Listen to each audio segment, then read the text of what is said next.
உடல் எடை அதிகரிக்க என்ன செய்ய வேண்டும்? எடை அதிகரிக்கிறதுக்கு நல்ல கேழ்வரகு நல்லா சேருங்க, உளுந்து சேர்த்து கொள்ளுங்க. இளைத்தவனுக்கு எள்ளை கொடுமாங்க. எள்ளுருண்டை, உங்க வீட்டுல சின்ன ஒல்லியா சின்ன குழந்தை இருக்கு அப்படின்னா நல்ல எள்ளு துவையல் எள்ளுருண்டைகளை நிறைய கொடுங்க. கேழ்வரகையே கருப்பட்டி போட்டு உருண்டையா உருட்டி கொடுக்கலாம், கம்பு உருண்டை கொடுக்கலாம். நேந்திரன் வாழைப்பழம், நேந்திரம் பழம் வந்து எடையை கூட்டும்.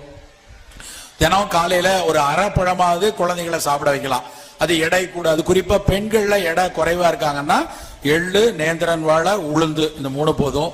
தேங்காய் பால் கொடுக்கலாம். இட்லி இடியாப்பத்துக்கு தேங்காய் பால் தொட்டு சாப்பிட்ற பழக்கம் இருந்தா எடை கூடும் போது அது ஆரோக்கியமான எடையாவும் இருக்கணும். பொதுன்னு துளக்கா புளக்கான்னு ஆகி அப்புறம் எடையை குறைக்க என்ன செய்யலாம் சார் அப்படின்னு அடுத்த வருஷம் நான் அந்த மீட்டிங்க்கு வரும்போது சீட்டு அனுப்பக்கூடாது. அப்படி இல்லாம நீங்க வந்து நல்ல தேங்காய் பால் வாழைப்பழம் எல்லாம் சாப்பிட்டா ஆரோக்கியமான எடை வந்து நமக்கு கிடைக்கும்.